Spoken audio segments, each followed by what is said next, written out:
This is the Your Sports Resource Podcast, where each week you'll learn actionable strategies that you can implement so the operations of your club support your coaching staff and the direction of your organization. We are committed to excellence in youth sports leadership. Let's get started. Hello, everyone, and welcome to today's episode of the Your Sports Resource Podcast. My name is Renata Porter, and today we're going to talk about why it's important for clubs to update their bylaws and the process they should follow to do so.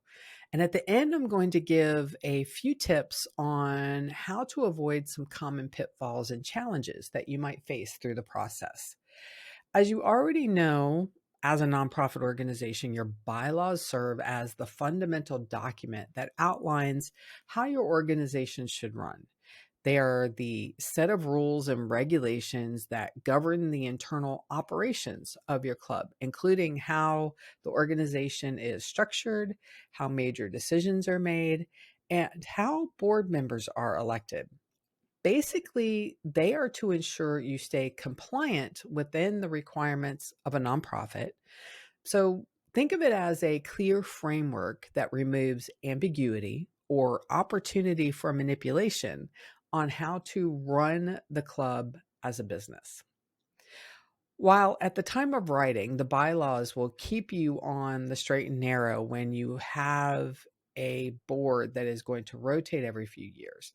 But over time, the club evolves and changes. It grows, it expands, it adds programs, it increases staff, and even the purpose of the board itself may shift.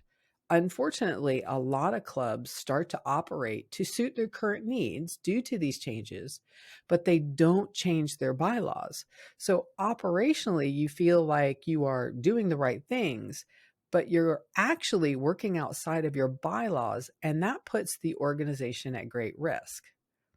So I recommend that at least every couple of years, you do a thorough review of your bylaws.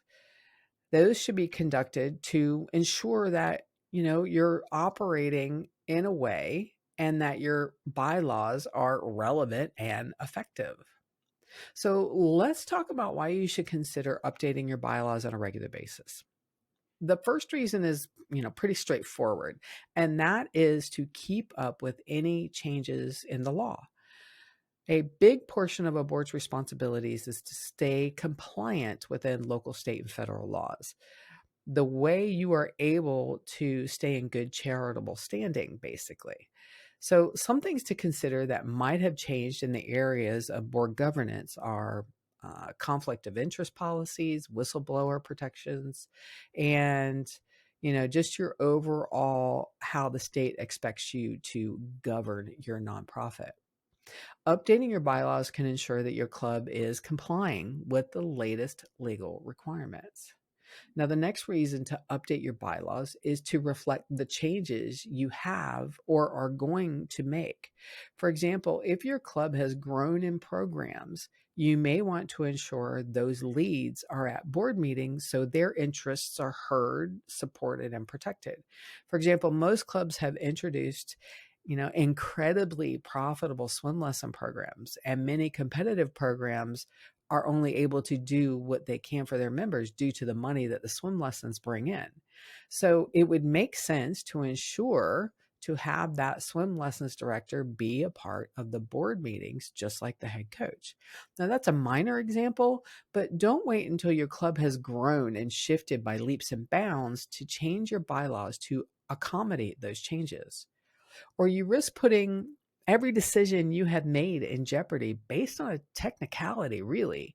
It doesn't matter if it was good for the business, if it was out of bounds of what the bylaws tells you can do.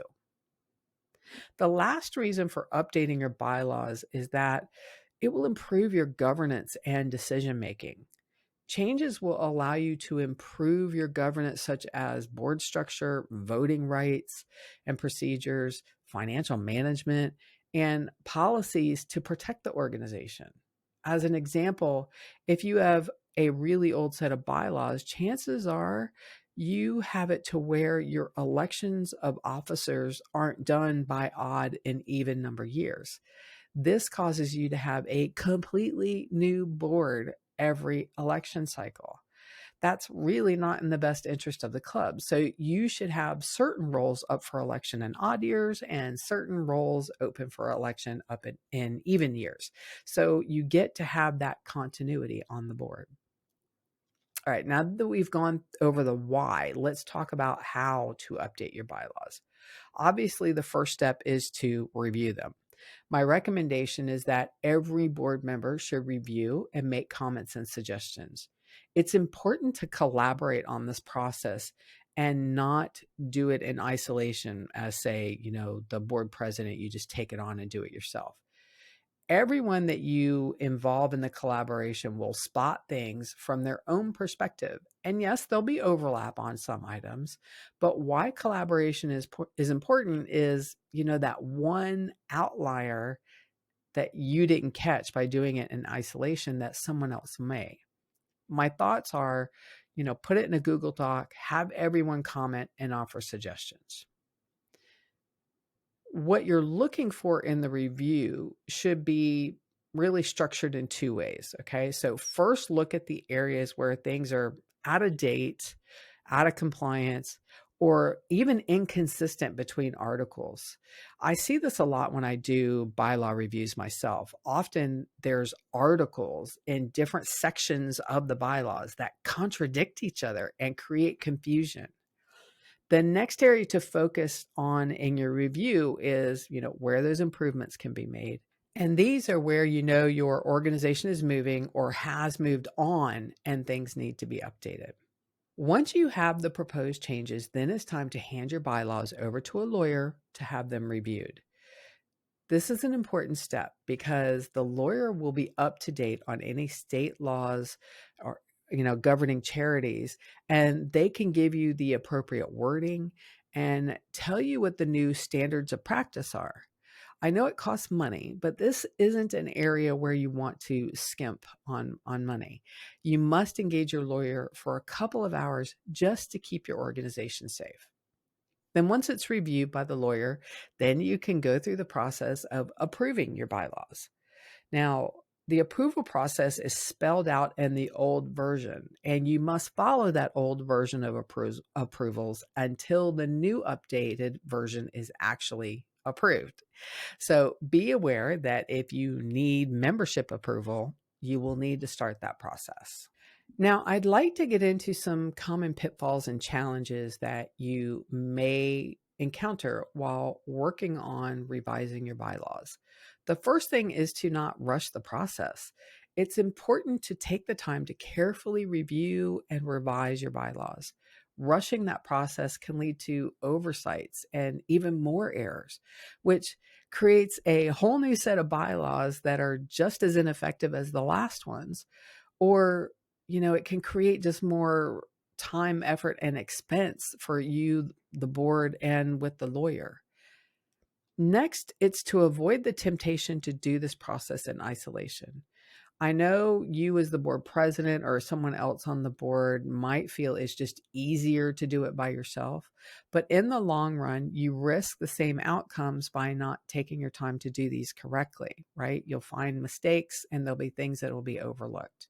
So engage your board, even your head coach and swim school director, and give everyone enough time to make appropriate considerations to provide valuable input.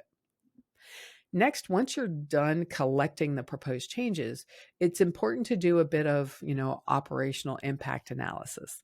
That sounds fancier than I intend, but what I'm really trying to say is if you make a change, does it impact your processes, roles or positions, or do your current tools even keep up? So while the change might make sense, you need to consider what operational changes will happen and ensure you are in a position to support those changes. So if the impact is simply an adjustment in a policy or process, well then, make sure that that action is assigned to the right person and that the review of that policy or process is taken on board and put back in front of the board. Then there is how you communicate the changes. Often and I really wish this wasn't true, but when boards can control the changes to the bylaws without membership vote, they just move ahead and make the changes with the membership none the wiser. Transparency can transform your club's culture. And by that, I mean it can do a lot to help it or ruin it. If you feel the changes are warranted and are in the best interest of the organization, then there should be no problem presenting those changes to the membership for their understanding. Lastly, and I can't believe I have to say this, but please don't ditch the legal advice. I know it's tempting because you may feel the changes are minor, but including a consultation with your lawyer who specializes in nonprofit law will give you the expertise you need to ensure your updated bylaws are effective, legally compliant, and well crafted. So, the main takeaway today is that you are most likely sitting on bylaws that haven't been reviewed in a very long time.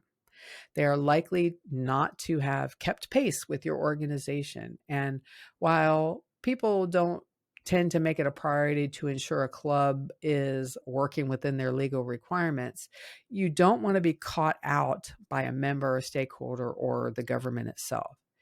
Even if you feel they still work, it's beneficial to put them through the review process.